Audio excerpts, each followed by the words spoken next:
सभी को हर हर महादेव, श्री शिवाय नमस्तुभ्यं। नमस्कार, स्वागत है आप सबका हमारे चैनल सत्य सनातन ज्ञान में। आइए जानते हैं कि रंभा एकादशी व्रत की कथा क्या है। जय श्री कृष्णा। एकादशी का यह उपवास केवल अन्न का नहीं होता, यह हमारे मन, इंद्रियों और वासनाओं का उपवास होता है। इस दिन यदि कोई भक्त तन, मन और वचन से श्री भगवान का स्मरण करता है तो उसे वह फल प्राप्त होता है जो हजारों यज्ञों से भी दुर्लभ है। और जब यह एकादशी कार्तिक मास में आती है, उस महीने में जो स्वयं श्रीमती राधा रानी को प्रिय है, तो इसका पुण्य असंख्य गुना बढ़ जाता है। इस मास में किया गया एक छोटा सा पुण्य भी अनंत गुना फल देता है। और इसी माह की कृष्ण पक्ष की एकादशी कहलाती है रमा एकादशी। यह एकादशी केवल व्रत नहीं, एक दिव्य कथा का द्वार है जो बताती है कि किस प्रकार विनम्रता, भक्ति और सत्संग मनुष्य को स्वर्ग से भी ऊंचा स्थान, वैकुंठ में निवास दिला सकता है। पुराणों में राजा मुचकुंद की कथा आती है। राजा मुचकुंद जो सूर्यवंश के महापुरुष थे, उनका राज्य धर्म, संयम और करुणा से चलता था। उनकी एक पुत्री थी राजकुमारी चंद्रभागा, जो रूप में चंद्रमा की समान और आचरण में माता तुलसी जैसी पवित्र थी। राजा के राज में एक विशेष नियम था। एकादशी के दिन राज्य का कोई भी व्यक्ति अन्न, जल, फल कुछ भी ग्रहण नहीं करता था। यह परंपरा इतनी गहरी थी कि यह न केवल नियम बल्कि उनके जीवन का हिस्सा बन चुकी थी।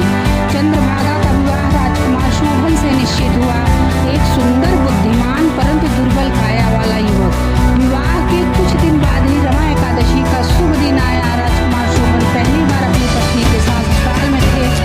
जैसे ही प्रातः बेला हुई, चंद्रभागा ने प्रेम से अपने पति से कहा, स्वामी, आज रमा एकादशी है। हमारे कुल में यह नियम है कि इस दिन कोई अन्न ग्रहण नहीं करता। राजकुमार सोच में पड़ गए। उनका शरीर कमजोर था पर मन श्रद्धा से भरा हुआ। उन्होंने कहा, मैं व्रत करूंगा, लेकिन यदि शरीर साथ ना दे तो मुझे क्षमा करना। राजकुमार ने व्रत किया। दिन बीता, रात आई और शरीर धीरे धीरे शिथिल होने लगा। व्रत की अग्नि शरीर के प्राणों को जला रही थी और जैसे ही रात समाप्त होने को आई, राजकुमार शोभन ने अपने प्राण त्याग दिए। पूरे महल में शोक का छा गया। चंद्रभागा का हृदय रो उठा, पर उसने अपने धर्म को नहीं छोड़ा। उसने अपने व्रत को, अपने निष्ठा को, अपने प्रेम को भगवान के चरणों में समर्पित कर दिया। लेकिन कथा यहाँ समाप्त नहीं होती।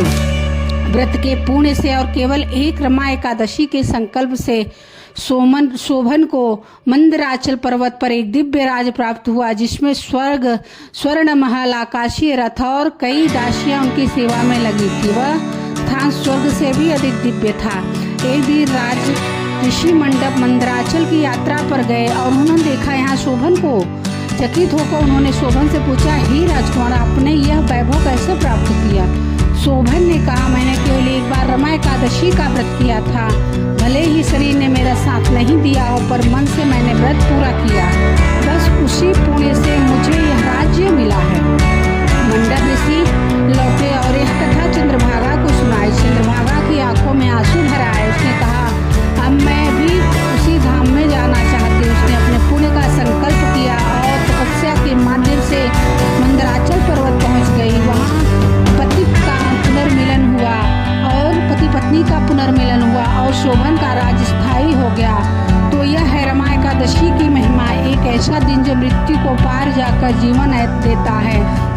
यह हमें सिखाती है, एक भी व्रत यदि श्रद्धा से किया जाए तो वह स्वर्ग से भी बढ़कर फल दे सकता है। हमारा यह मानव जीवन, जिसे हम साधारण समझते हैं, वह असंख्य योनियों के बाद मिला है। यह वह मौका है जिसे हम संसार सागर को पार कर सकते हैं।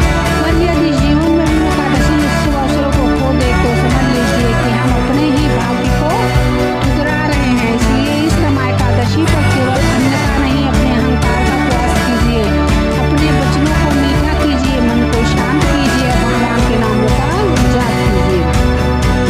एकादशी का व्रत केवल शरीर के लिए नहीं होता, आत्मा के उद्धार के लिए होता है। पर आज का युग विचित्र है। हम अन्न छोड़ने की बात सुनते